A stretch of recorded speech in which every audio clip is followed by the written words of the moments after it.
Hey guys, and welcome back to another episode of Talkin Town. My name is Adam, and today I am joined by a whole cast of hosts and guest hosts and wonderful people today. We're gonna just start with Steven, because just old things. Steven, how are you doing today? Yeah, I'm doing well. I feel like my exhaustion of Star Wars after Galactics there is kind of finally going away. I'm getting a little bit Same. back into things, thankfully. So yeah, It feels like it was a lifetime ago, but I'm still just tired.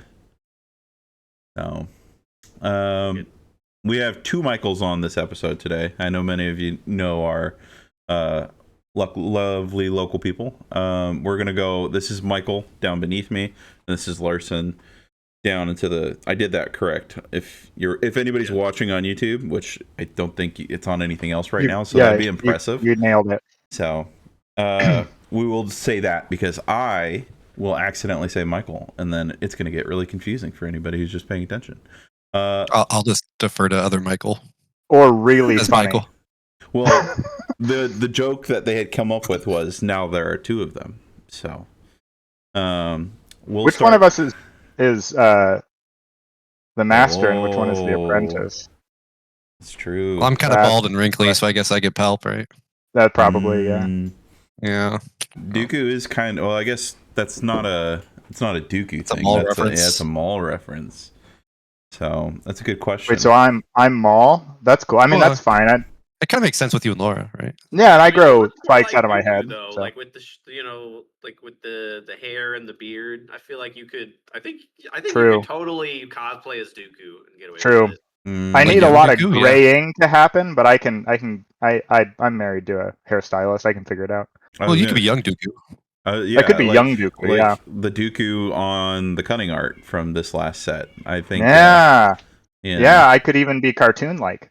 Yes. Yeah. Grow the gigantic pointed chin from the Clone Wars. Exactly. Yeah. You know. But Right, the Quagmire. yes. The he's got a lightsaber for a face, basically, Dooku. Yeah. I guess, how was your day, Michael? Right. Yeah, that was the question, wasn't it?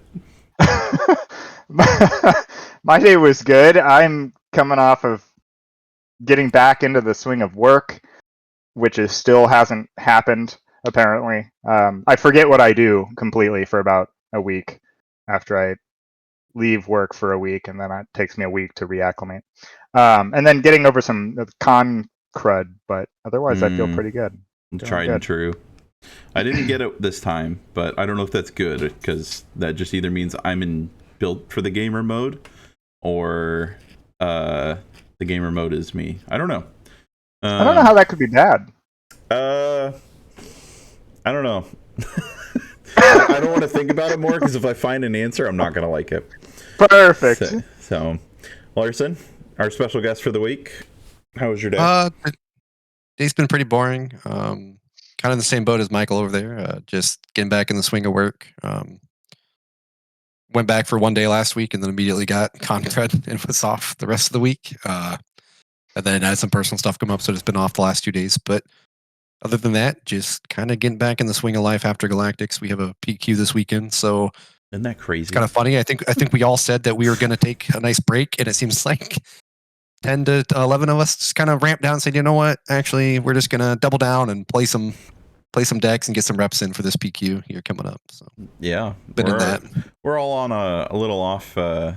Not, I wouldn't say it's meta. I mean, it's a good deck, but it's definitely not like Talisman. It's not Kylo. It's not, It's a fun deck. It's a very fun deck. It's Who's all? I think on it. I think we've got three of us at least on Mr. Pizza Piet. So this three. It's me, Larson, and Steven's Daniel not that brave. as of right Yeah, now. I figured that wasn't Steven. So, Okay. I think Pizza. He's brave. Man plays Ray. He prefers True. pasta. I'm the Okay, he's bravest not a man you've pizza known. man. He does prefer pasta. That is truth. I've seen Steven eat pizza. So Yeah. Man, let's Like, yeah, well, we've got a PQ coming up, so like this is the whole intro to the topic. At Worlds, It's like you planned it. I know, right? It's crazy. It's like I have a thought script, and Yeah. then there's animals screaming, so I have to like think and then panic and then think again. Oh, dude, I love to panic. Panicking is my bread and butter. I actually panic daily. That's what. That's better than a good panic session. If you Kylo ECL someone, it takes the panic down. It does. It really does. It feels good. The more silver pack Vaders that I just ambush into people's giant Kylos, the less anxiety I have. It's like Prozac. Someone on the receiving end of that, I actually panic more when you ambush a new Vader. So, yeah. When there's this like inner like yes, like you're just like so pumped to just do this, and it's I don't know, man. I got a high from it. Yeah, you feel like Mark Ruffalo as the Hulk. You're always angry. Exactly. You gotta that panic goes right out the window. We do have a PQ this weekend. We didn't touch on it very much with the last episode, the live one that I definitely did not just upload today, Tuesday, the same day we're recording this episode. But there was an entire OP play or organized play update. There's now an entire point system based upon placements from PQs, showdown. Was there showdowns? I can't remember if showdowns were on that list. No showdowns. No, they're not. Showdowns are still a casual event. Okay. Yeah. So PQs, sectors, regionals, and worlds. There is a point system for however well you do along the way. Honestly, on reviewing like the point system, I think it's very fair. I think I like that PQs still auto qualify you for day one of worlds. That's a good place to start. There is no more trickle down buys, which is completely fine with me. I know we had Landon was the one who qualified off a trickle down buy, but like you still have to be pretty good to get a trickle down buy, Yeah, you have to get. Yeah, you're not pretty much second, maybe third if. Right, 64th isn't getting the trickle down buy. No, yeah. I'm sure you're gonna hop into it here. I don't like the second place points fall off, but I understand why it is that well. Yeah. So what is the points fall off? Like how much exactly? 65. It's 100 for first and 35 for second. For winning a PQ, or for getting second at a PQ. For getting second at a PQ, it's 35 points, and for getting third and fourth, right, it's 25 points. Is that right? Yeah. Or is it 15? No, 15 is top 8. 15. Yeah. 15 is top 8.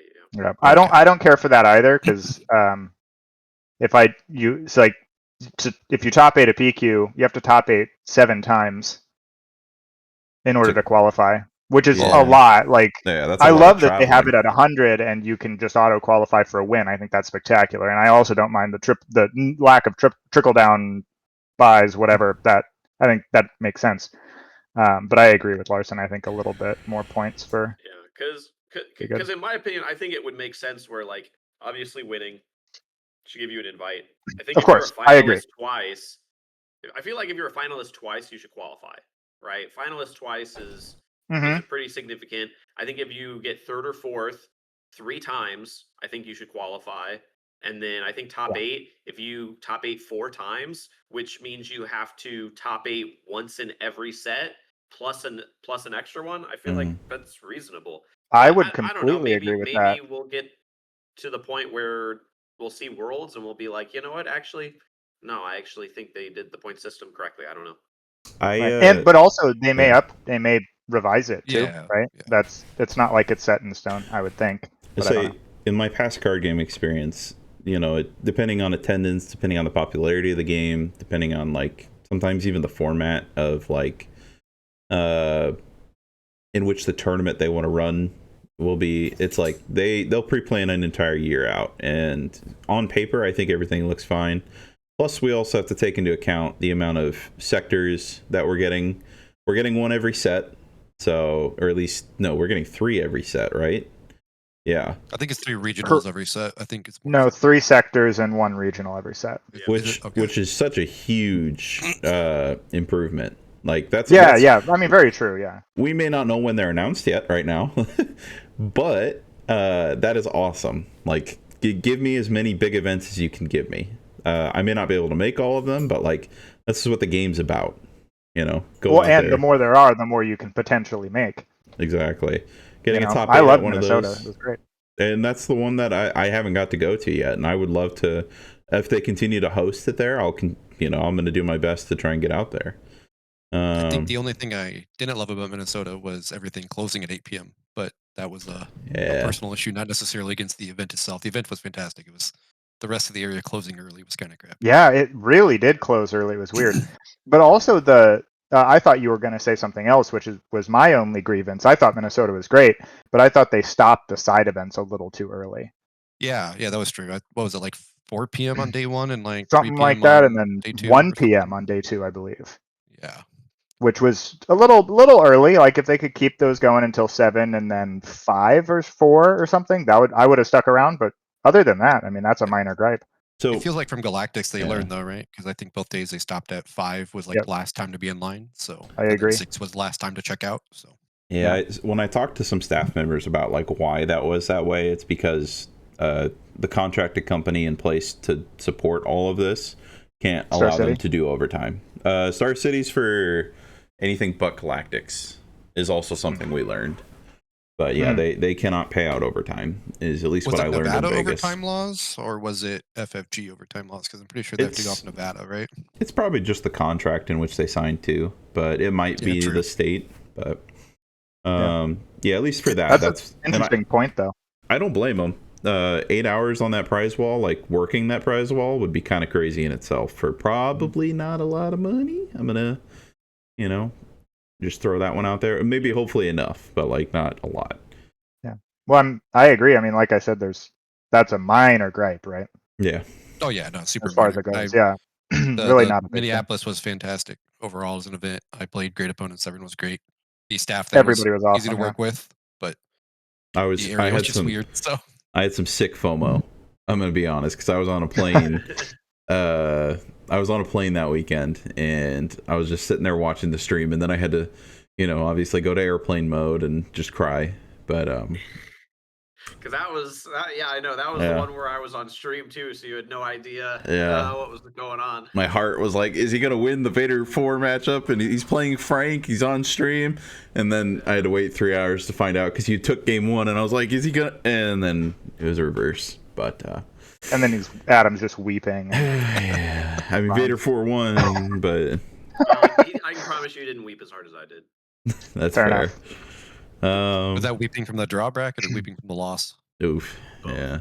Oh, yeah, I am intimately familiar with the draw bracket. Me and the draw bracket are best friends. I my favorite could say that I was born in the draw bracket. Molded by it. I still have yet to become a man where I'm not in the draw bracket. You know what? If there's a deck that like can guarantee a game 1 win, I guess I don't know. Yeah, we could do some silly things in the draw bracket if you really wanted to go for it. We could probably have a whole topic around finding decks that are good in the draw bracket. But then, do you really want to just make your game plan playing 35-minute like game ones and then like just be like, okay, well, I'm gonna just try and play for 25 more minutes? That sounds miserable. I don't think I could insulate myself enough to like want to play the game that much. Like, because like I would arrive to that event knowing that I would only get lunch break and never in between round breaks, and I would be I'd be so grumpy. Oh my god, that was my Galactics experience. I played to time like 5 of the 8 games or something, or 8 matches. But I'll say this: I am not down to tie my way through a sector for that point drop off we were just talking about. That's fair. I think the point drop off in sectors is rather brutal too. I think it's like top 64 only, right? Or is it top 128? Yeah. No, top 64. Yeah. For sectors and pull the chart up on another screen here and look. But I'd say based on sectors attendance so far, I think getting 64 only is fine. Like, I mean, what is that? Almost like top 10th percentile. If you'd say 640, I would agree. But regionals were larger, and I believe they're also top 64. Yeah, that one, even if it was like, I don't know how many points it would be, but 124th or 100, Sure. it's something. I mean, see, here's the thing. I would assume that like at these events, right? If you make it day 2, like for regionals, like I don't know how many people made day 2. I think it was like, it was more than 64, right? I believe it was more than 64. Because the top 64 got the showcases, and I'm pretty sure it was more than top 64 that made it to day 2. I don't know the exact number, but yeah, and I'm like, well, it makes sense that they're doing that, but I'm like, day 2 should get something, but I'm like, if you've got more people doing day 2, I would assume you probably should get some points just for making day 2. That would make sense so to me. It's 15, 25, 50 respectively for the top 16, 32, and 64 cutoffs. 15, 20. So, okay. Yeah. Huh. Gross. Is that for sector and regional? Regionals, I think, up 10 on all of those. Let me double check here. Regional is 75, 50, 25. But same cutoffs. But if you top 8 a regional, I mean, you've qualified for Galactics. Yeah, so. I think that's that's fair, which is cool. I like that. Top 8ing a sector does not qualify you. That blows my mind. It does. I was going to say if they followed concisely it's a 50 with point it, difference. Yeah. Okay. The part we're also not talking about is those who are going to chase the top 32 players, which should be. I can't remember. Did they have it divided by like Europe and North America, or is it all I don't think a so. global I think ranking? Global, to my understanding. I wouldn't. Yeah, that. I think it's pretty unfeasible for any of us here in the Midwest, unfortunately. But I mean, I'd say it's arguably easier Yeah. for us in the Midwest because how so though?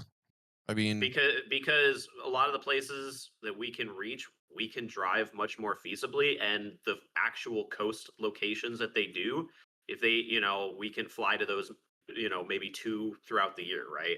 So I think personally, I think Europe has the advantage. I think probably the majority of people that get the points are going to be Europe because they can just travel to places much more easily.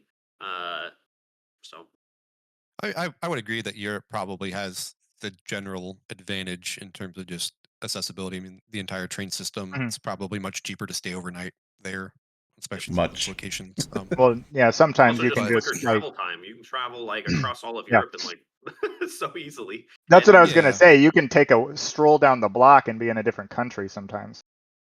Yeah, no, for sure. It's just I think looking at it from like Midwest perspective, I'd have to go back and check the schedule definitively, but I think right now it's like I'm planning 3 PQs and that's really about it. And then maybe we'll see what comes out with the sector and the regionals, but I'll definitely try to make one sector in the regional, depending on where that is. I think the only place I wouldn't want to do a regional would be Los Angeles. I don't care for California, but that's fair. Because I mean, if you it's think about it for Midwest area, like we've got numerous PQs all within. I mean, even if you only traveled like 5 hours, right? I mean, I mean, we within just 3 hours have 4 alone, right? Which yeah, I think is a pretty significant portion. And even if you expand that out a little bit further, I mean, if you go to like St. Louis, you're looking at like 8. So it's not like completely out of the question potentially, but that is kind of that's a little long. But like 5 hours even isn't like completely crazy. So you could make it into Minnesota even and some of these places. And then for like sectors and stuff, you got to think, well, where's the likelihood of some of these getting placed, or even regionals? You probably like Minnesota's probably at 1, Chicago's 1, Denver's probably 1, maybe Kansas City. I don't think they do one. I don't think they get one. No. Texas. I could see them doing it. I'm just basing this off of like old Pokemon regionals. KC used to be a pretty big one. St. Louis, Denver, Minneapolis, Jacksonville, not Jacksonville. The Midwest was kind of lucky just because a lot of our airports are just big enough in the area, or at least like not Omaha, not Nebraska, but like Chicago, O'Hare. Well, yeah, it's smaller now too. Yeah. With the construction. With all the construction, One terminal, in fact, I think. Yeah, that's awful. Yeah. But yeah, I mean, like with Chicago, Minneapolis, or somewhere in Minnesota, I think you could probably find something in Texas, like I'm trying, like Dallas, maybe. Probably might do Dallas. They probably do a figure in like the Northeast, maybe one in Florida, and then one probably in California. And like if that's assuming that we probably have two relatively accessible ones, Yeah. based off of just likelihood of Denver, Minneapolis, Chicago. I think the Texas one's manageable, and Yeah, you it don't is. necessarily have to fly out. The other ones, Well, it you depends probably where do in need to fly out. Texas. Yeah, What? it depends where in Texas. What? I mean, even Philadelphia, I think, like if they did something in Philadelphia or Pennsylvania, like you could still make it without having to drive, even though I've done that drive. Don't do that drive. Don't do that drive. Yeah. I Uh, guess I have a question here. Is like with the points. I don't want to say stingy. Aggressive is probably a better word. Stingy feels like putting in a negative light. mhm. With the points breakdown for PQs being more aggressive, do we see less pet decks at PQs and more meta? Yeah. Like, are we going to see more Kylo TTs, more Talzins, more It, these Han 2s at these That's a really PQs good instead of some of question. these it's supposed to pet be decks their people tend to bring? it's supposed to be their first competitive event. Like, I mean, the showdown is, like you guys said, the casual of the two. But I like, I don't feel regret for the choice I'm about to take this weekend, because I think we could do it either way with this deck. But it's definitely not, gamer optimal if you want to really put it on paper. But that's the glory of this game. You can get away with these things to some extent. So, I agree, and I think much more than in other card games, yes. Yeah. which in I my would agree with experience, which that. is good. I would agree with that. But to answer your question directly from my perspective, I would think yes, we probably will see a little bit more meta decking, I guess, or net decking. For lack of a better term, it's not really net decking, but metagaming, right? We could actually PCing. track it. Yeah, we can, and we That will. is a And we a are. metric. Something Yeah, also and we are. to note is, I would like to see at the with their live leaderboard implementation, going into the next. Oh my God, he's jumping everywhere. Into the next season, there will be, we'll finally actually get to see how many players are actually chasing for that top 32 spot, because like we're going to figure out the gap between first and 32nd, and then we're going to figure out the gap between 32nd and 33rd, and if that's close, then we'll kind of safely assume there's probably not as many people going for way up there, but it'll be very interesting. I it'll hope. also be interesting, in my opinion, at least maybe set to set or season to season. What is the average threshold that you need to achieve in order to actually make top 32, right? Yeah. On average. So, if How you're high going does into that the number season go? and you're like, okay, so last year, 32nd place had, I'm trying to think of a good amount. Let's say they had like 550 points, which, Holy shit. I mean, what? You think that's That's too high? That's Okay, high. well, I don't think But it's you gotta high. realize, If you are within the like driving range of a spot that is a sector, and you're a good enough player, then I think you can comfortably hit that. Like, I think Alex Blandon and Ophir would have probably hit like that last split or last season. well, I'm pretty But sure they other said than on that, like I don't know. the Underwhelming Barrage podcast, they did a breakdown of points for season 1, and Alex was like the number 1 on the leaderboard because he won so many PQs. Which is crazy. Since If I remember. But personally, I mean, if you're really like grinding and I shouldn't say really grinding, but obviously if you're in top 32 and you're consistently doing well, and you're like, oh man, I'm like kind of in that space where I could actually drop out, and you're like, oh well, do I spend this amount of money to go to this sector and do well, or not, and hope that I stay in? Because the return, if I actually just get any points for going to this sector, now just gave me a paid flight and hotel for Nashville, right? Yeah. So like once you do well at one of these events that give you a lot of points, you have more incentive to just keep doing it, because the return on investment is actually going to be really high. And so Well, you're going to have at least uh 3 people with 400 points per set, right? Because that's regionals is 400. Sectors, you're gonna have yes, sectors. Each set, you're gonna then have 250. 6. Oh, it's 250. Okay. It's 250 for a win. Yeah.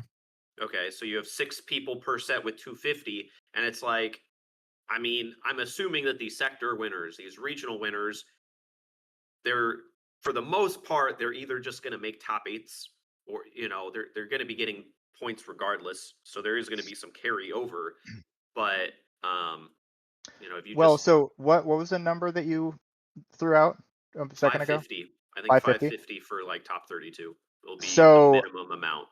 the calculated points based on the official points. So Swoop Competitive Hub calculated everybody's points from last season for all of the people in official who topped or whatever place in official events.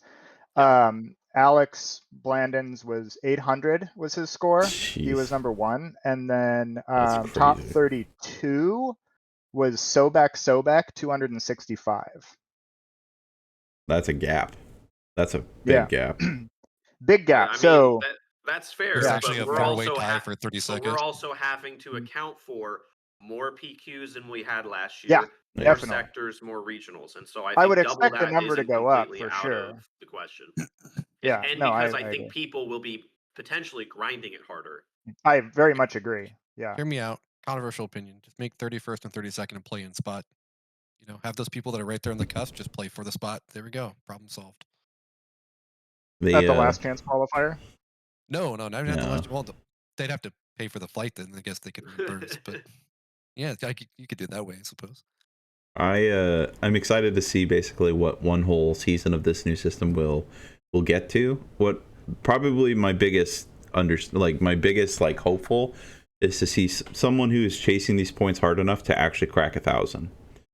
Like I was actually 64th on that fan leaderboard. Damn. Were you? Yeah. You want Daniel was 17th. We got some big time people here. Look at us. I got top 6 sector, right? I got top Yeah, 6. right. Yeah, you so won a that sector. helped.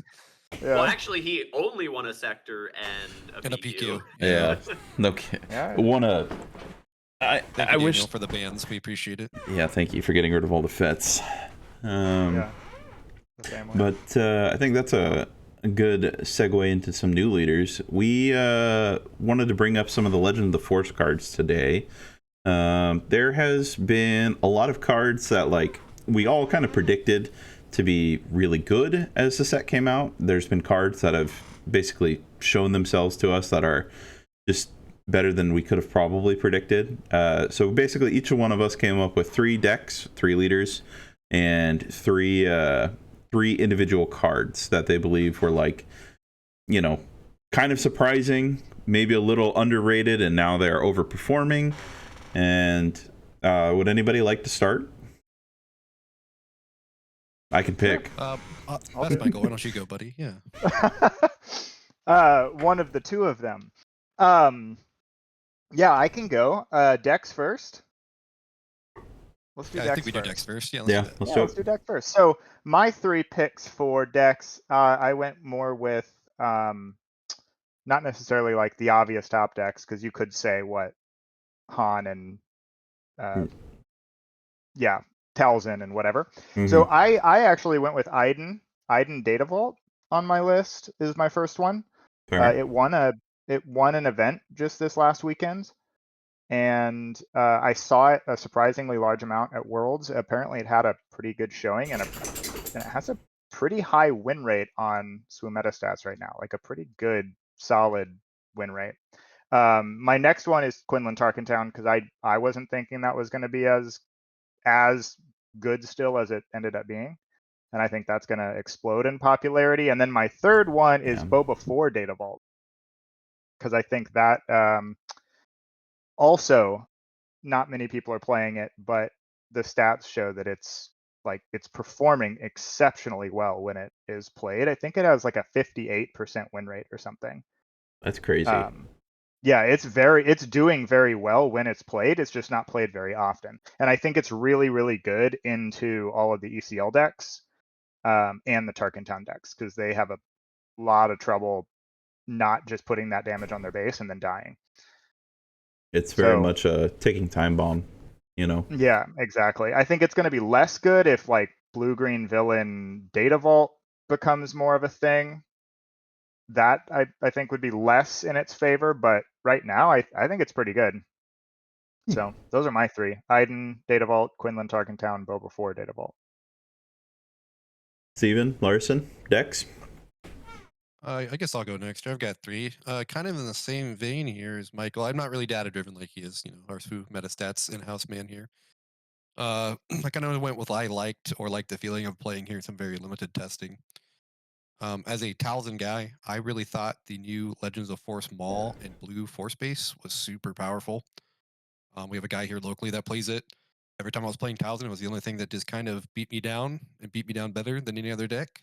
Felt really Was that impressive to Alex? play into. I actually haven't played Alex playing the deck. It was just like randoms on Karabast and Petronaki. Oh, okay.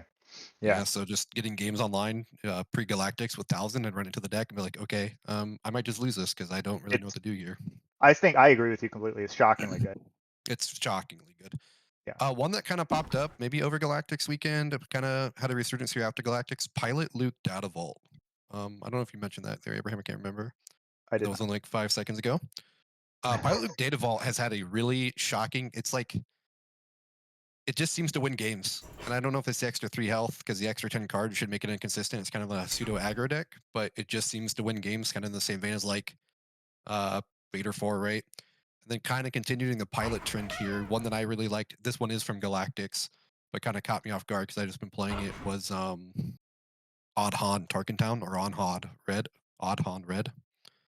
The deck is just super fun to play. It's very hard to counter if you don't have good space presence or you're on a force base. It's very, very hard to counter, and it's just been a lot of fun to play. Kind of caught me off guard. I think that's a good one. That looked really cool, and I've been waiting for somebody to break that leader. Yeah, because it does what Yoda or does what Boba did in many ways, right? Where you flip and you have an enormous resource advantage on 5, and somebody can do it. Me and another local been testing with Shadow Collector Camp to draw even more cards with Han and then have even more resource manipulation. And Shadow Collector Camp has also felt just super solid with the deck. If you see Boshek in the Shadow Collector Camp on Han deploy, you can start with like 2 cards in hand and end the turn with 2 cards, 3 cards in hand. So, oh, I love that. And spend like 10 resources. Yeah, really impressive. That's great. It's crazy. Our other local playing the deck was really funny. He played another local just testing it for this upcoming PQ, seeing if he wanted to play it. And on the 5 resource turn, he double put Cassian from resource row via smuggle into play and just won the game that way. So, yeah, just really dumb resource manipulation. So, way to do it. Alrighty then. Yeah, 6 damage for 10 resources out of the row. Perfect. Yeah. Hey, I don't know if that's good or bad or hey, yeah, if it works, I love those really picks funny to watch. personally. So it was really funny to watch. I love those picks. And to back up with the data, haha. Thank you. Luke, Thank you, guy. Luke Data Vault is also doing really well. So you're on the money with that one. It's performing well. What about you, Steven? Would you like to go? So for me, I've got a couple of repeats as well. So the first one that I thought of was Luke Data Vault. I think that deck just is so scary because it is another space focused deck. It doesn't have easy outs to the leader flip, and because it is 33 health, it's difficult to race still. It's just got tools. It's got units that are awkward to deal with some of the stat lines. So I definitely think that deck is very good. And you just can't confiscate the leader. So it just makes it all the better. Or you have to have a different plan for that. The other one was Quinlan Tarkin Town. That's kind of the deck that I now post Galactics have been playing around with the most personally. I think there's a lot of room for it, especially since it seems like as long as you don't run into your Sabine matchups right away, you're fine. And then the other one that I touched on was Emperor Palpatine Blue. I think that's definitely a very interesting deck. I think it's got a lot of cool. it's just got a lot of cool scenarios. I think some of the more recent lists that I've seen, I don't think are nearly as cool as maybe some of the ones earlier. And I'll kind of touch on a few of these, a card for specific cards. But yeah, I think Palpatine Blue is really interesting with just some of the new additions that you can do with some of the when defeated triggers. Now for specific cards, so my first one is Tarkin Town. I just think with the revelation of Kylo Tarkin Town, the Han pilot Tarkin Town, you just see this resurgence of Tarkin Town just coming in and taking over again. I think large part of that is the Han meta, the meta of Han 2, but it's just really kind of has pushed itself back into, hey, I'm the premier base, guys, don't forget about me. Yeah. So I think definitely breakout again, since it definitely fell off last set. Other card I think is Rivals Fall. I think that card is just kind of sat itself back in as a main deck card for any blue deck because of the emergence of Kylo. You want it for Cad Banes that exist. I think a lot of the blue decks too, are also still afraid of space, and it's the most effective way of dealing with the Luke flip as well onto a ship. So I think it just has a lot of flexibility there. And then my last card is, kind of one of my favorite cards from the new set, and I think that's Owen Lars. So I know, like previously, it was like, oh, it's a Ray card, but as more and more lists come out, it's crazy to me how, even though there's like no synergy per se, other than just, hey, he's an 0-3 that gives me restore and has a when defeated. That's all it is for them, right? They're getting nothing else out of it. But like, you're seeing it in a Han 2, you're seeing it occasionally in Talzin, you're seeing it in the Palpatine Blue list, right? So I think people are just realizing how much value that card provides, especially with the presence of like Force Throw. It's an easy discard, but it's also just letting you dig for the strong Force units that exist in the game, regardless of what what deck you're running. Yeah, I think I wanted to touch on that because I have tested that out. I put it in my Kylo ECL and it was even good because it almost guaranteed me that I would have Vader on the ECL turn. I think the Restore 2 just presents an opportunity that, like, if your opponent can't outrace Restore 2, then they have to trade the Owen, right? Or not even trade, just kill the Owen, and then that's bad too. Yeah. And that's bad too, right? So yeah. It's just a fantastically designed card, I think. So I agree. I love it. Every turn one play in this meta right now is a 2/4. So he'll be around for at least one turn. Yeah. Unless you Tarkin Town it, and at that point you're probably like, yeah. Okay, I'll you're like, great. Unit.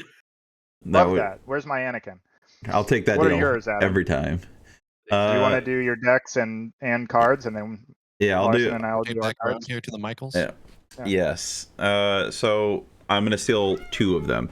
Iden Data Vault was one that was one I really liked because basically I think it was the K2D guys were basically kind of keeping that one under wraps, kind of like the Bothans did.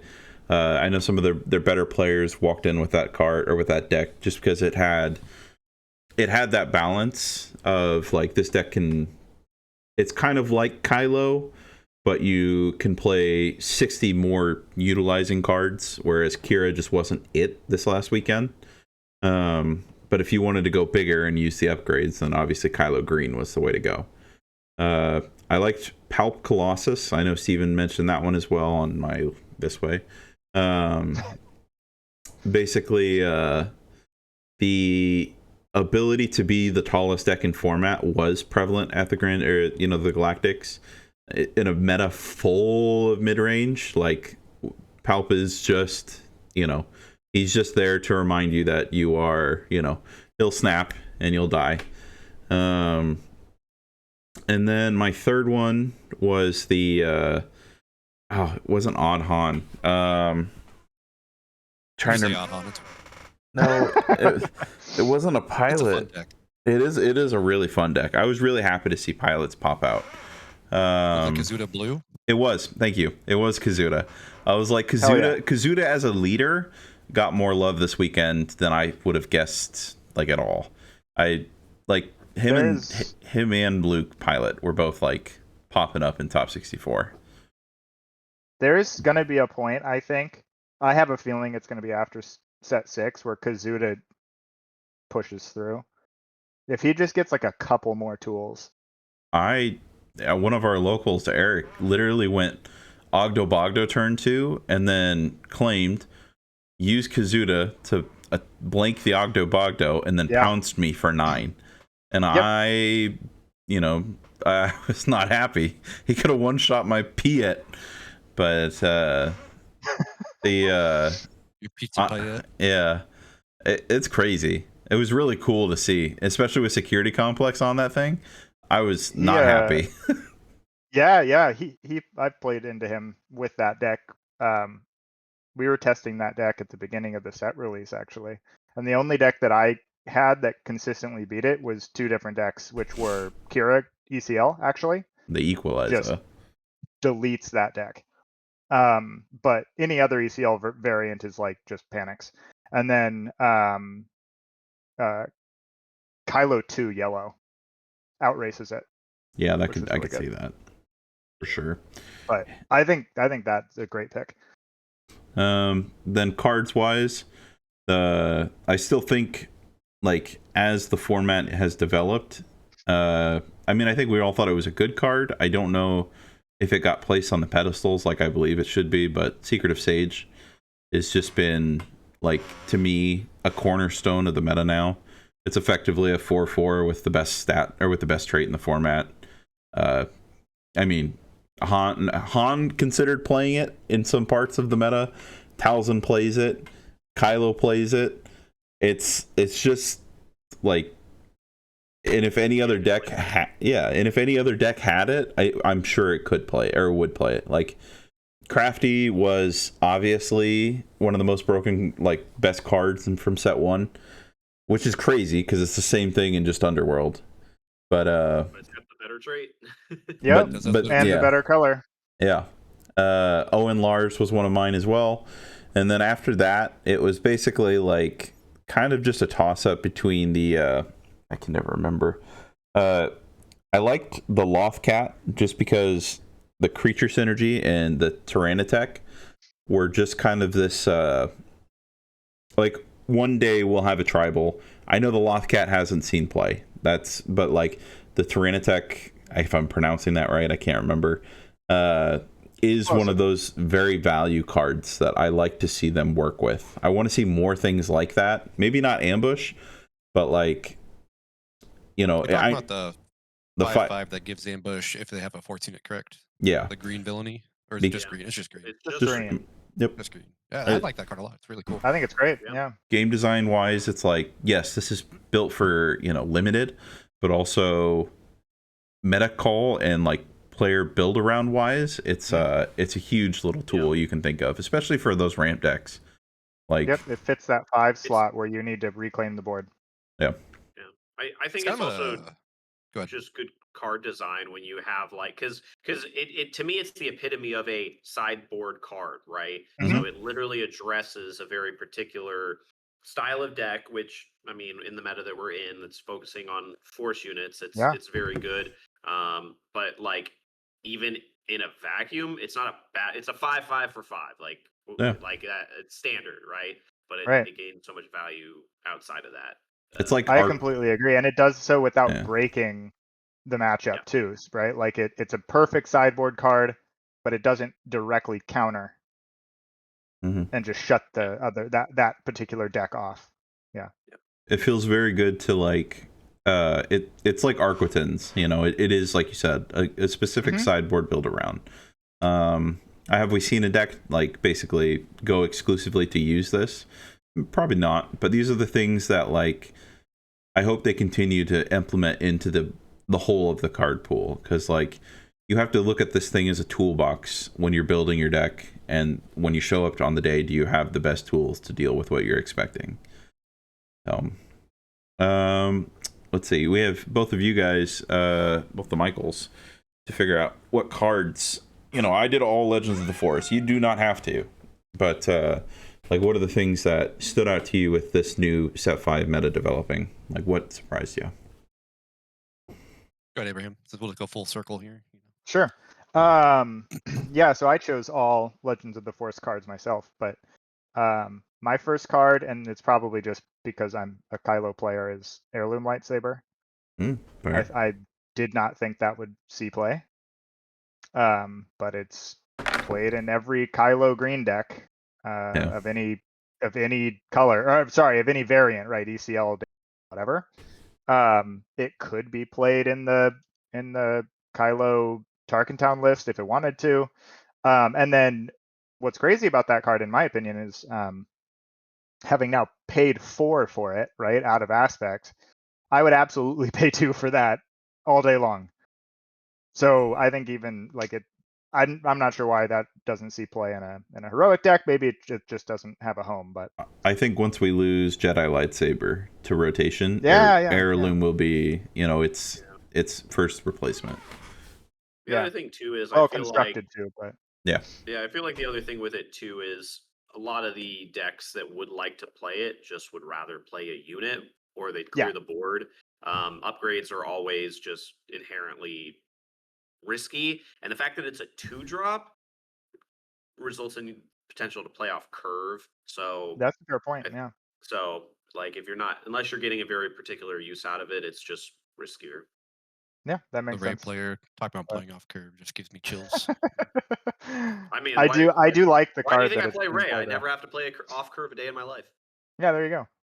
My other pick was not an underplayed card or anything like that, but I am surprised by how important it is, and I'll tell you why. Anakin, new Anakin, blue Anakin. So obviously, like, we knew that was going to be everybody in the best cards of the set, or a top card, but what I didn't particularly predict, and I don't think a lot of people did, is that, in my opinion, this is the best card of the set. Like, I think it's better than the Vader, and better. I think it's probably better than Kiadi. It's worth people are playing off-color cards in all different decks just to turn this card on, because it just shuts down some decks. If you can turn it on and play it at the right time, you just completely delete other decks from the game, and the game ends right there. And then if you ECL it, it's insane. You 4 for 1, really, because you can kill 3 things at once. It's very fun to do. It's very fun to do, but I'm just surprised by I don't know if surprise is the right word, but I think it's interesting to see that, in my opinion anyways, it's overtaking even the new Vader unit. Well, you check. Just played everywhere. Yeah, TCG player would say, yes, the hyperspace of this and constructed lightsaber spiked. Mm-hmm. So. Yep. No, I definitely think you're right on with a breakout, because it definitely broke out at Worlds. And I went in saying whoever can get the most use out of Anakin is going to do probably the best. And I mean, now people are just, even a lot of people that aren't making getting full use out of it with heroic and villainy, they're still just playing it because it's just still worth it. Yeah, it's just good value, which is great. And on top of that too, it also is, well, not just fun to play and delete things, but it's like a fun build around card. I think it's a really well designed card, because it actually encourages the use of this kind of unique mechanic in Star Wars, where we get to play off aspect colors for a penalty, and it makes that penalty not feel so bad, and it makes paying that extra cost worthwhile just to turn on Anakin, which is really, really, really cool. Because, like, if we look at Magic, I don't know, like, Pokemon or anything, but like in Magic, you don't play off color. You have the colors that you have in your deck, and that's it. You don't, unless the card can somehow be played for free or cheated. But so I like that they're pushing an actual, like, they're building pushed cards that make us want to do that and build in unique ways, and I think that's really cool. I mean, the text out there, so I'll just say it. Anakin was in my Talzin list for Galactics. Probably the easiest card to add, I think.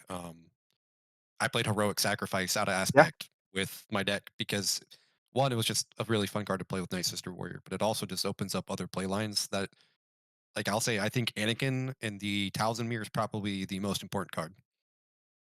And I never would have expected to say that a month ago. So Dude, Well, you're it's a I really mean, interesting, well-designed card. if you can play it on against Talzin at the right time, Talzin loses the game. Yeah, that's Like another on the thing. Exactly spot, with like it's crazy. Kylo Yeah. ECL. Like I played regionals in sideboard, and I would call Vader and it's like, okay, here's Anakin ECL, and I still kill everything I want to kill. I'm like, oh, this feels even worse. Okay, cool. Yeah. So Right. Right. the heroic sacrifice you used with the Ruthless Raider is still just like it's savage. crazy value. 8 It's to so Yeah, base. that's disgusting. Just 8 to base. 8 You know. 8 to base and probably clear the unit that I tagged damage on in the first And draw a place. card. Yeah. And draw a Yeah, card. and It was a draw good a game ender. Just I hit why one not? person with it over Galactic Weekend, and their face was priceless. It was worth it. So Okay, so my last card is the Sun. Oh. I did not expect that card to be played at all. I thought that was completely just basically dog shit when I first saw the card. But I get it. I understand why it's played now. Seeing it played, I'm like, oh yeah, okay, that makes a lot of sense in like Talzin or I think it has a place in like you were saying, Larson, the new Mall Blue. Mhm.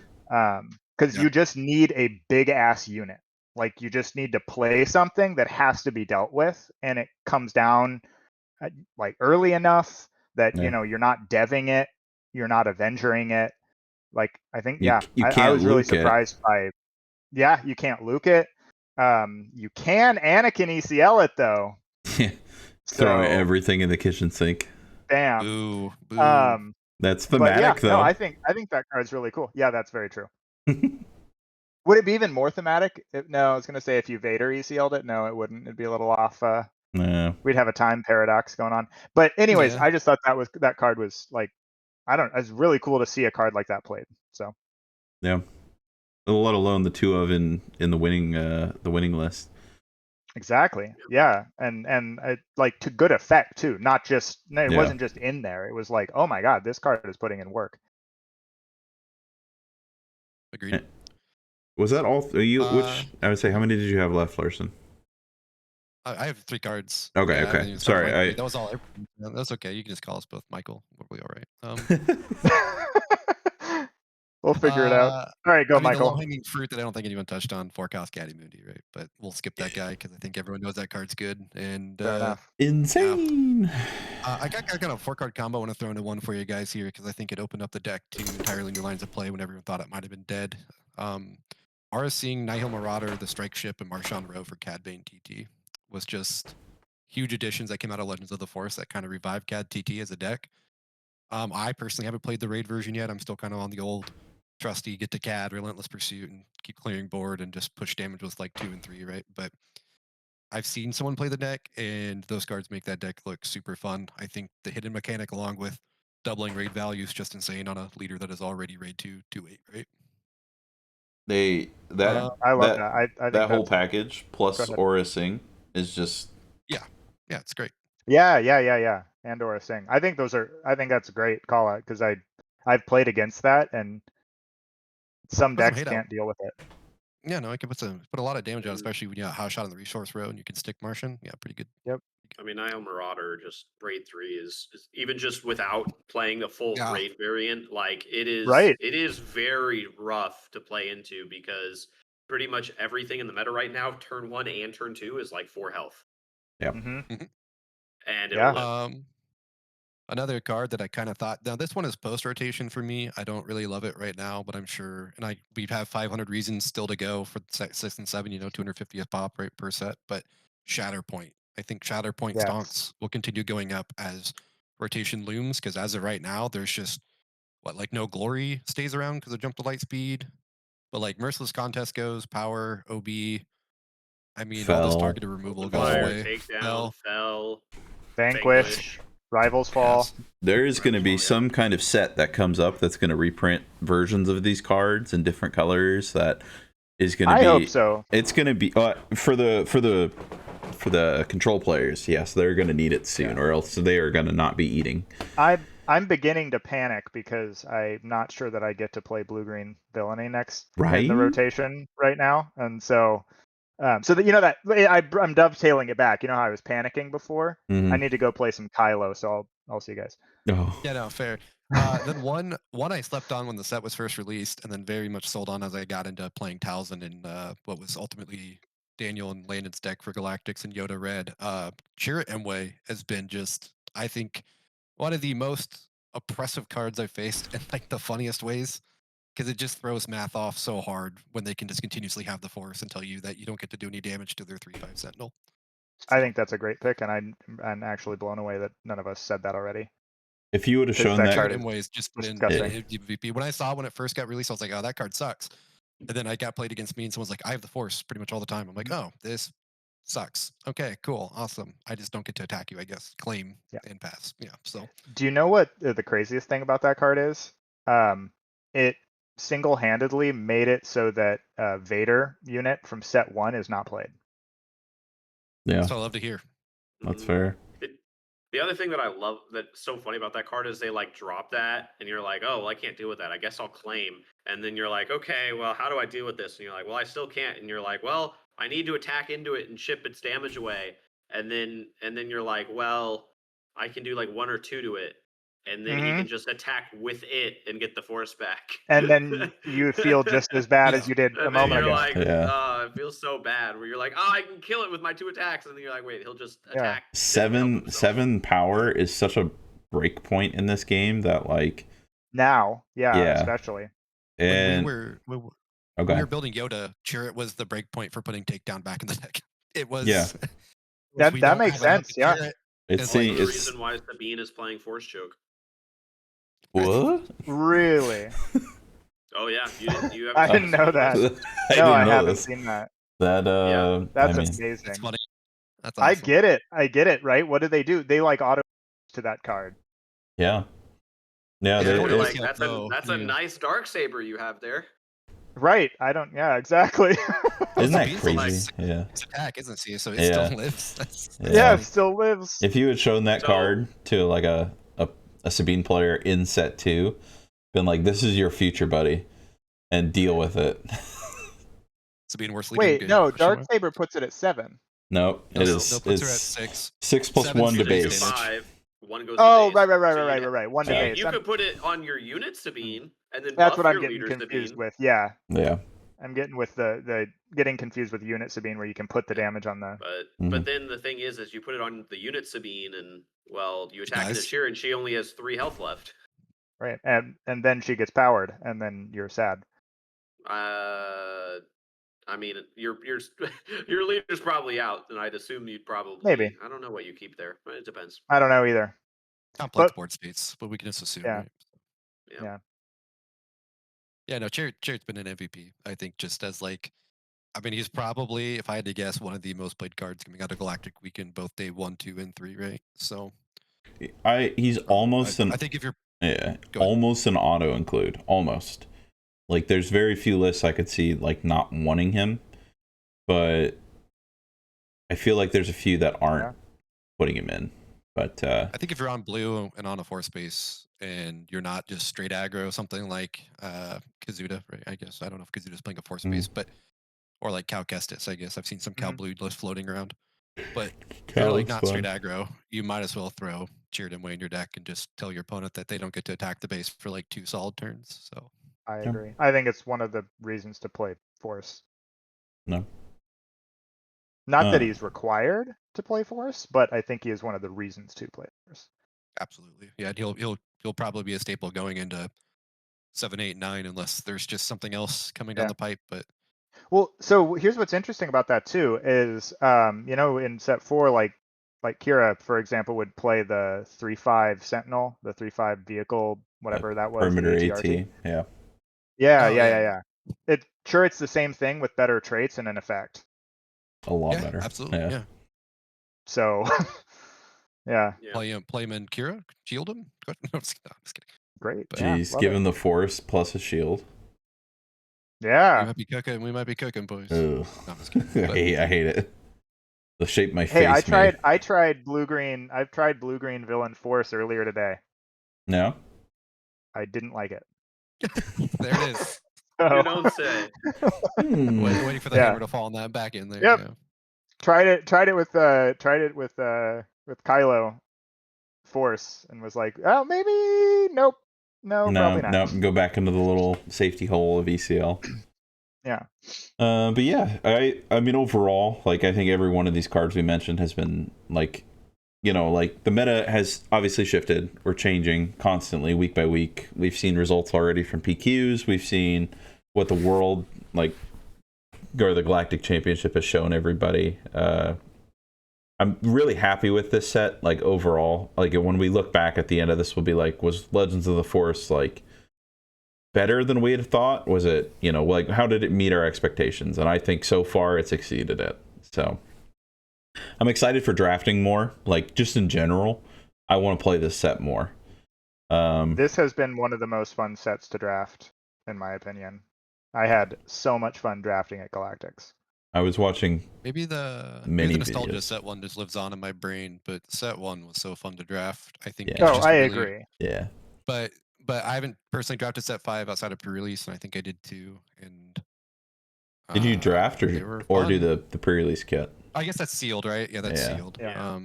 I haven't drafted this set yet. Like I said, I think I'd probably prefer draft. I know there's one on Sunday at one of our locals after the PQ, but driving, doing like a 14-hour day, then drafting Star Wars doesn't sound like the best. So we'll see. Yeah, wife would kill me. I'm out of my grace points right now.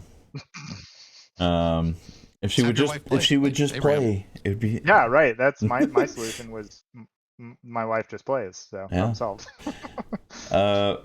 We've had this ongoing discussion for the last couple episodes of what Force Throw is going to be. I know at like the Galactic Championships, there was rumors and hype and excitement, or you know, disgust and whatever you want to say of it, the variety of emotions that we would be seeing a video from FFG this week. We record on Tuesdays and post on Wednesdays, like I said, other than last week. That we thought there might be a video tomorrow on 8/6. There was a confirmation that we will not be seeing a video because there's still a ton of staff at Gen Con, and and we will be going into this next week with more PQs rolling up with Force Throw still in the format, or a whole bunch of obviously kind of pain points that we've talked about. Since we didn't have, I mean, I guess super long debate about it, I'll do a short one. I mean, I think everybody at this point has thought about it, talked about it, discussed it with a ton of other people. My point still on the Venn diagram of pain that this format is giving me is still Force Throw is still in the center of all. After that, if there's still more issues, we'll figure it out from there. But I hope that come maybe, what would that be, the 13th, 12th, we maybe see an update, or at least like I want to hear what they have to say. That's important, even if they don't get rid of it. So that's where I'll start and end with my discussion on it, because we can keep talking about it, but I don't want to get too deep on it. It is what it is at this point. I think I'll just hop in here. I think that the rest of the three of us, I don't quite remember where Abraham stands on this, but I actually think the big enabler for Force Throw right now is Caddy Mundi, and that is probably the problem card to target right now. I mean, Caddy Mundi's so good, I'll say it. I changed my Talzin deck entirely after Galactics, after someone played it on me. I am now playing Forecast Heroic Caddy Mundi in my Talzin deck. It is a sideboard capacity card, I think, just for certain matchups. But when you're talking about playing, I mean, like, sure, I'm playing Anakin, and you could justify that too, right? But at that point, there's better options like Heroic Sacrifice and other things you could play that are easier to get Force thrown out of your hand, instead of a 4-cost to kill stuff. I think Caddy Mundi is a big enabler for Force Throw. I'm kind of on that train that you look at Caddy Mundi first and then see where you're at on Force Throw. I think it enables some decks to still be played in meta. And if you remove Force Throw, you remove some decks, and I don't like to see decks just get removed because a card got removed. Yeah. So we'll definitely see what happens. But yeah, I also play Force Throw, so it could be recency bias. Yeah, I mean, my opinion is it feels like force throw in our current state of the game is an enabler as opposed to a lockout. It's enabling the presence of more decks in it than, in my opinion, it is keeping out.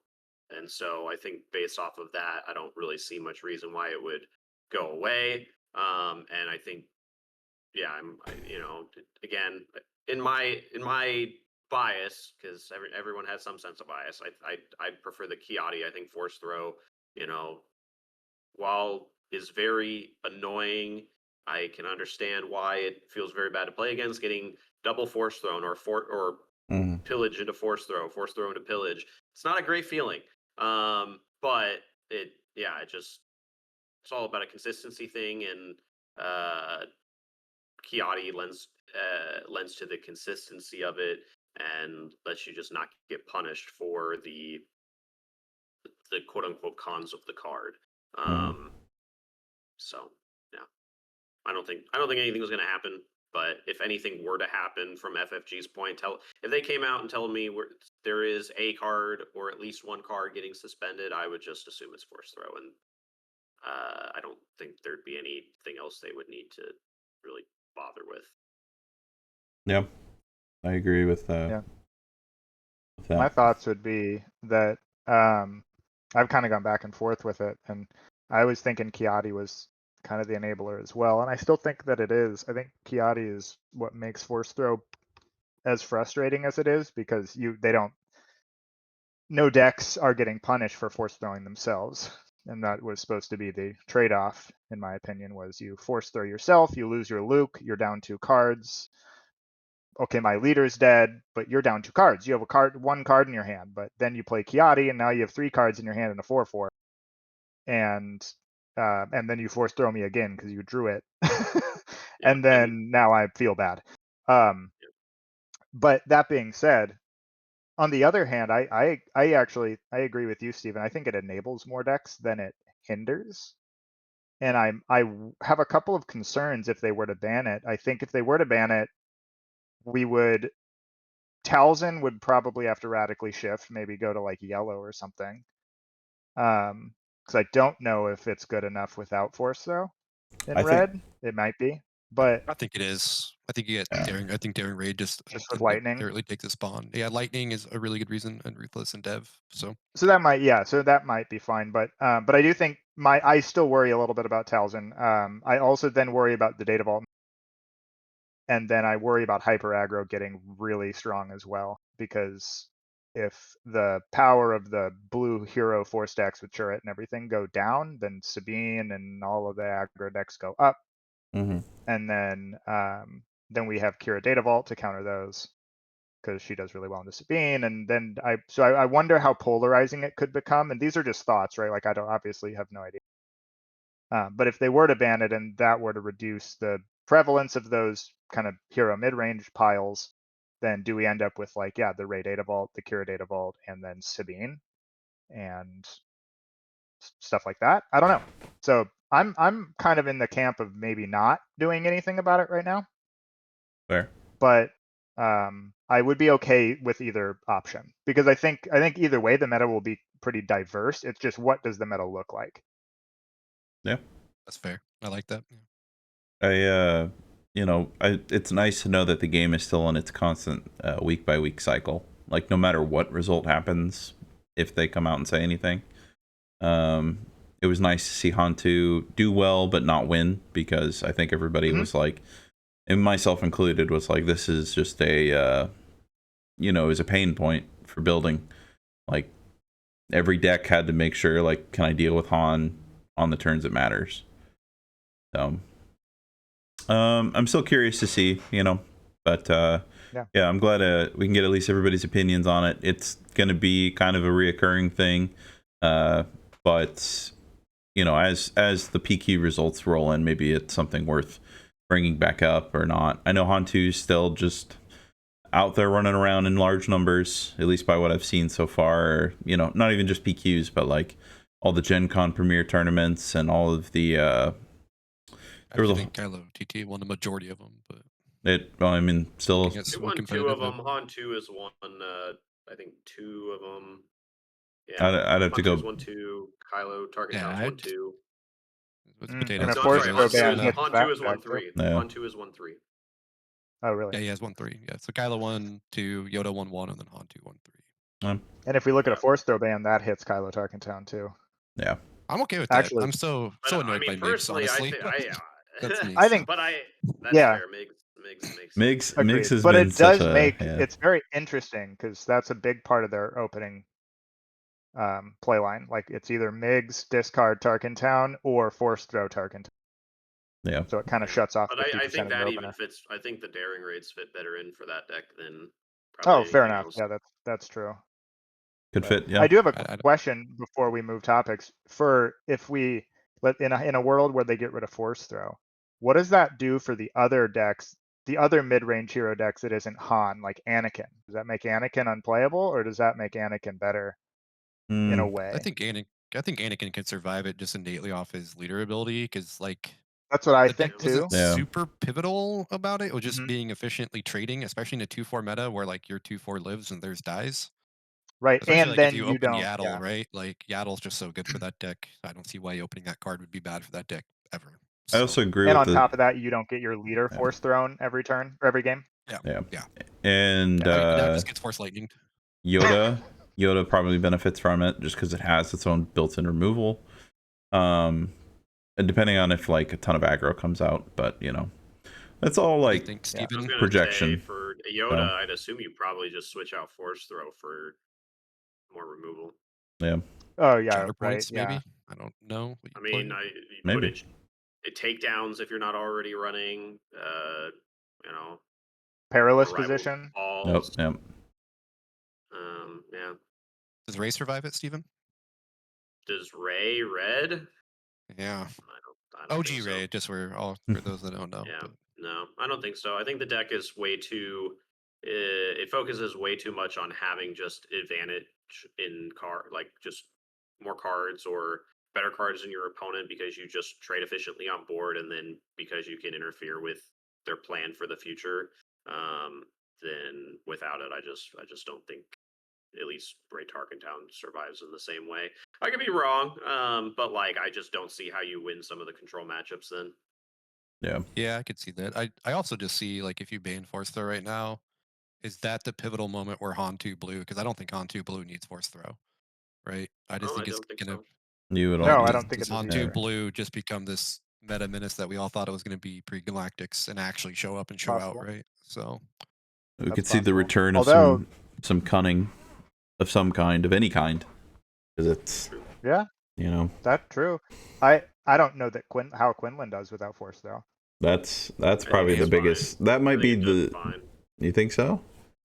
I almost I'm think it's torn. the biggest loser if because I think it's fine just because the deck still is so it meshes together so well with some of the synergy. Like you still have the inherent pinging for Tarkin Town. You already have other built-in discard to interrupt, and you can just still aggro play. You can just aggro stuff out, and you have the cards that just are awkward breakpoints. Right? Everyone has to fear, guys. I'm gonna Plo Koon you, and your leader's dead, or whatever bomb you want to play is dead. Yeah. So Kira I mean, still bricks sure, things. it hurts it, but I mean, what do they get? Not what do they get, but like I mean, in place of that, what does it do? Well, now do you get to play 3 more cards that help with your Sabine matchup? Like, you know, less risky. yeah, Yeah. possibly. Because I think against some of the control stuff, I mean, I don't think you need the I force mean- throw against control. I think you can just I rush think it down. Spark was a better card into control for Quinlan. Yeah, can or play you just Spark, swap now you in can play jam Spark. or something. Yeah, you can play You jam know? communications. You can up your spark count. Yeah, Yeah, that's a I fair think point. you just have a ton of options for Quinlan just because you can just turn into an aggro deck so easily. Yeah, fair. Yeah, interesting. But yeah. I mean, did anybody have any other last minute comments, questions, concerns for old force throwing? Kind of off topic, Adam, but Giordano's after PQ on Saturday, right? Just for the memes. That's not even a meme that we're doing that already. Yeah, no. Yeah. Well, because of the deck, right? Yeah. Pizza Piet. Pizza Piet.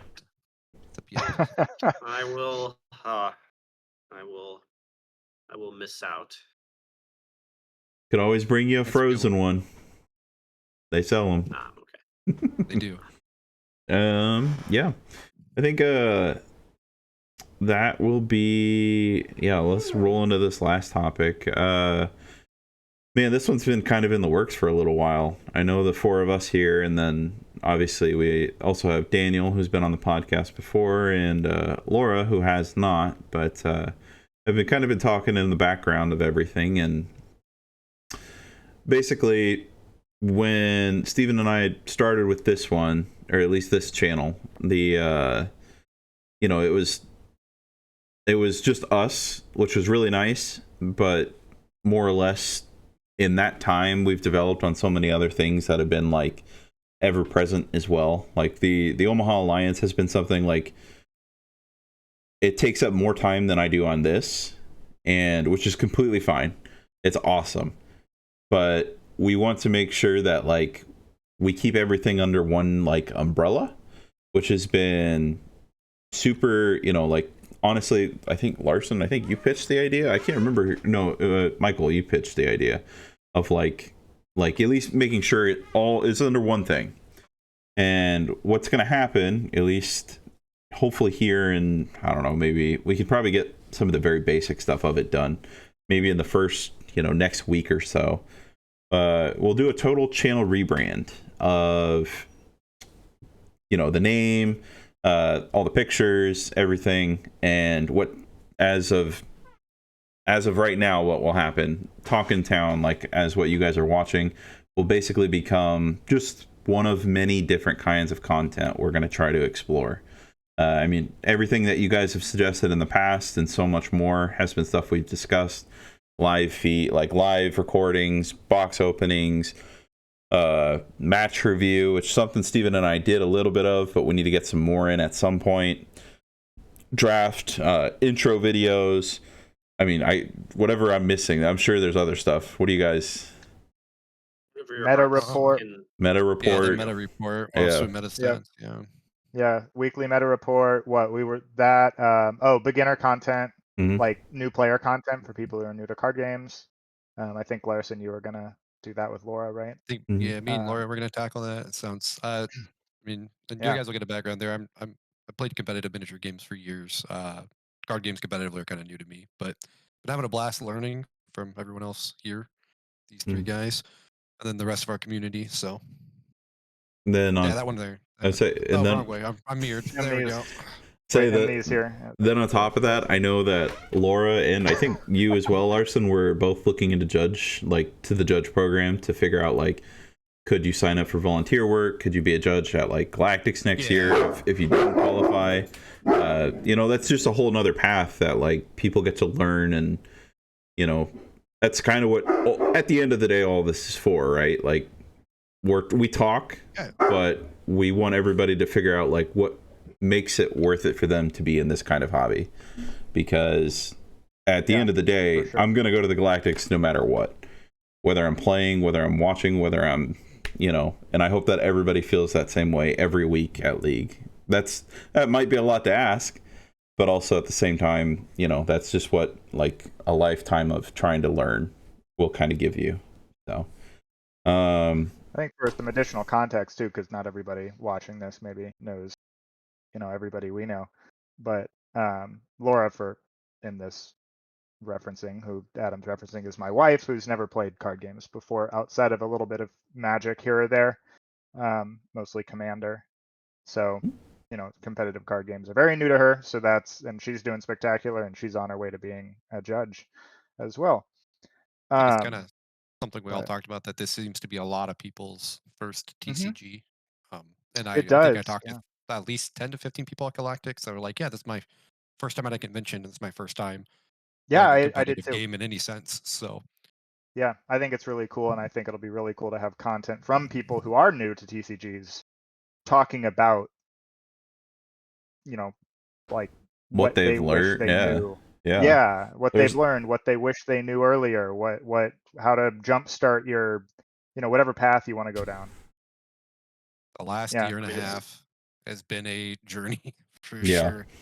So Yeah. I mean, the Star Wars IP is just so big. You have such an audience of people that you can reach out to and Mhm. you know, be introduced to TCGs for the first time just purely based off of the IP. And Which is super cool. Mhm. Like, yeah, it's super awesome. awesome. And then the more people that that are just even generic Star Wars fans that come out and play, the more interesting stuff that we'll get at sectors, regionals, galactics. Right, the bigger it gets, the uh, more opportunity for that Star Wars IP to get utilized to its fullest extent. Oh, absolutely. I mean, coming from Legion, another Star Wars IP, it just feels like all it takes is one right release for this game to just blow up player count wise, in the right way. Because like Star Wars Legion seemed to be kind of at a stale point for a while. Then they announced the Clone Wars, and I think we doubled our player count at locals. So it's just one of those things of what content appeals to you in Star Wars. You know, there's technically 3 eras now, 4 eras with the High Republic, I guess, being canon, Mm-hmm. and whatever appeals to you. And like now with Legends of the Force, you know, HK, Darth Revan, right? Avar Chris, you Yeah. know, we've We I got have was these High not Republic expecting units. that. So it's just like there's something for everyone, I think, in Star Wars. And at any moment, our player count, I would say, even like 2 months before Galactics, it seemed our community once again boomed. Mhm. So Agreed. I And say on top of that, like, not to mention the IP, I would say, having played a number of card games in the past, Magic, Yu-Gi-Oh, Hearthstone, um, some other ones, but whatever they were, I think that Star Wars is. I think the mechanics of SWU is are. I'd say after playing for what, yeah, like you said, Larson, a year and a half now or yeah, so. it came out in I think March, it's, right? So yeah, yeah. March. Yeah, I think it's my favorite by a mile. Like, I legitimately think that they nailed the mechanics of this game from a competitive and casual standpoint in a way that kind of astonished me. The first time I played it, I thought, oh, this is kind of weird. But after the first game at the first pre-release of set one, I was like, this is incredible. This is amazing. This solves everything about Magic that pissed me off, which was where I get to watch a YouTube video on my phone while somebody takes an infinite turn and I don't get to do anything, or if I'm not a blue deck. But anyways, yeah. So I think, like, on top of it being a great IP, they game from just a fundamental game perspective, and I think that's awesome. yeah, I would agree with that. They really nailed it. I mean, I almost immediately hopped into Star Wars Unlimited, met a couple other guys who played other card games, and hopped into games like Bandai products like One Piece and now the Gundam TCG. And I think the most frustrating part about any other card game I've hopped into is not alternating turns. I Yeah, think alternating exactly. turns is probably the highlight of SWU. It makes the game so much more fun to play because you're actually actively involved in the entire game instead of just. I completely I agree. mean, Adam, you played Pokemon competitively for years. I've played a little bit of competitive Pokemon, about a year's worth. It's really fun to sit there and watch your opponent take like a 10-minute turn, but it also can just take you out of the game. Yeah. So, Yeah. not So, and bashing I the hear games. Yu-Gi-Oh There's is obviously, worse. yeah. So there's obviously something for everyone out there. Not to bash any other games. Everyone plays what they like to play and enjoy. Mhm. But it's just, I really think the alternating turns is a great beginner point for a lot of people that have came into the hobby and are like, oh, cool. Like, I don't just sit here and watch you play, and we can actually engage instead of just exactly like Michael said, oh, I'll just turn on this quick YouTube video report about this news report or something, and let me know when you're Yeah. done and what dies, and we'll be good. So Yeah, right. They Did I lose or not? they did a fantastic job to be engaging to both new and old players. That's Yeah, and I'll never with not very give them simple kudos. mechanics. Yeah. Like things that are on the face of it, the game is very simple, but it isn't, and that's Mhm. a that feat. minutia. Yeah, that's a feat for Uh, sure. But I think other than that, I mean, obviously there'll be more stuff with it. I'd like to make like an introductory video where I have, the six of us all basically like just talking about what do we all want to see within the channel? What do we all want to see like within ourselves to do for our community to like make this, the best that we can. That's kind of the end goal at the end of the day. But yeah. The more Okay. impressive thing to shout out here is the 20 of us that were at Galactics. I think it was Yeah. 21 count. Yeah, so even though we are, Midwest town and we're relatively small, 21 people coming from Omaha to go to Vegas to do some sort of something at Galactics, either collect or trade or compete, was just awesome to see, especially as a community standpoint, considering with set 1 having the rough start it had just kind of everywhere with product limitation. So I agree. That will be the photo that goes into the I can never remember the term for that. I'll call it no, not the thumbnail. In this one it'll be the not wallpaper for YouTube. I can't remember. There's the profile picture obviously for your, but it's the back. Oh, the banner. The banner. Thank you. yeah, banner. Yeah, it will be that channel banner. Yeah, our group photo will definitely probably be that channel banner unless we come up with. So it's just. And Yeah.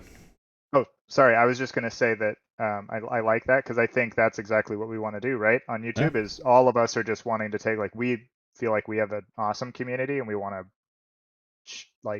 broaden, share that with you guys. Yeah, broaden the potential of the SWU community with everybody watching and reach more people, and just because we love the game. Yeah. Yeah, definitely need to update. What is it? The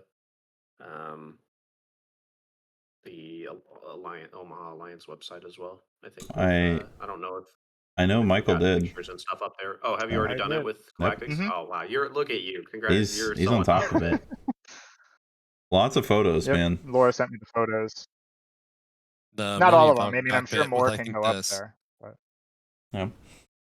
But with the new season starting, we will also be tracking like stats for our players, like within our own Discord server, but like the probably the website as well. I know that was something that we had kind of discussed briefly, but we'll just see what where it takes us. It's all a work in progress, and there's a nice coming soon section right on the site there. Perfect. SWU-omaha.com. Go to the site, check it out. We'll throw it down in the comments or in the description below. You just mark me down as O2 drop for the next 4 PQs. you can't take at least you're going. Fair. Don't take Piet's win ratio, please, or do and just keep it a sleeper pick. We have to keep hiding the deck. That's true. Actually, it's a pretty good deck. Yeah, it's fun. Later this week, I'll have a little product review video for the Metal Fab Life Puck.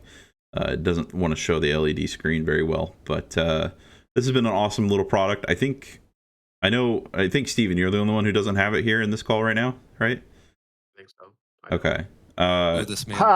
We should fix that because this thing is the bee's knees. It's incredible, yeah. Non-sponsored, but you know what? It's pretty cool. Mid-game. Can we be sponsored? That would reach out to us, Metal Fab. True. It'll probably come out later this week. Get a 5-10 minute video. See what it turns into. It's just a nifty little toy. Kind of. It's a fidget toy. While we sit here and record too. To further about my death comment, I'm sure Adam will put in the video, but dying in the middle of the game is not an actual problem. I think most of us don't pre-Vegas, and yeah, I've charged this thing once. Mine, in a month. In a month, I think I've charged this thing once. So really, I took it to Vegas. I used it the whole of the first day and was at 50% from 100 for all 8 hours of constant use, and then used it for most of day 2, and then swapped because I got a low battery and I didn't want to blah blah blah. But it was like basically a day and a half to 2 days of play, like just the whole day.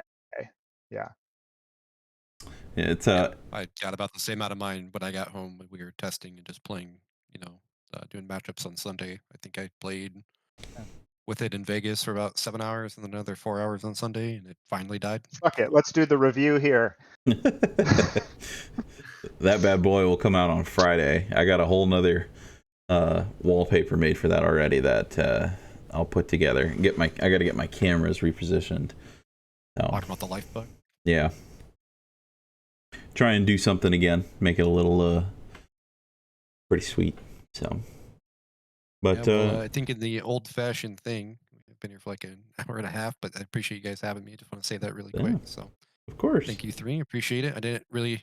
I'm not gonna say earn it because that feels kind of weird, but I'll definitely try this Saturday to make it happy. So Hey, we're, like I said, I know we talked about it briefly before we started. I'd like to try and have as many people on, running around, doing different things, and like this gets everybody like interested in doing more, and that's all that matters. So, yeah, no, for sure. Like I said, just appreciate the opportunity. So it was really fun to come and talk. What, a week and a half now removed from Galactics and one set of PQs. So yeah, see I'm where the excited. meta takes us in another week and a half. So You and I are the only ones going this Yeah. Saturday, but I'm excited. I'm excited to play Piet, show people what planetary bombardment does. like I said, the crazy part is there's 3 of us, and I mean, I'll say this for anybody: Daniel Hall is a really good Star Wars limited player. He's just a really good card Just a game little player, bit. and if he's playing the deck, I mean, you can't be wrong. So Yeah. kind of a good way to look at it there. But I think it's just funny that we all said we were going to take a break, and it seems a majority of us have actually just said if we're going to start season 1 a week after, we'll double down and just play some competitive decks. And I know Michael's taking a bit of a break. It sounds like Laura's too, from that whole like kind of grind mindset. But it is kind She of actually awesome to just see. works. Otherwise, we both That's- probably be there. It is awesome just to see most of our locals that want to be competitive just kind of doubling down again and saying, all right, let's just get back on the grindstone and see what we can come up with. So Run it back. Yeah. I'm actually a maybe. Oh, okay. Okay.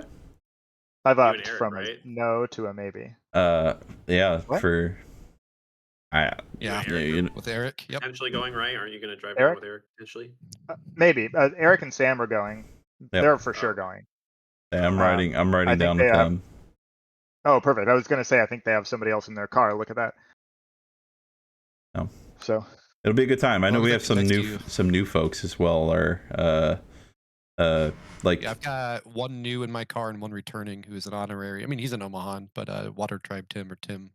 hey, Tim's going. He Cool. teaches elsewhere. Yeah, Tim's going. I haven't heard from him all week. It is Tuesday. I'll definitely reach out. But yeah. he was working Gen Con for another game, so probably a good reason there. Yeah. But then we have another guy, BT in our Discord, or Brandon, it's his first.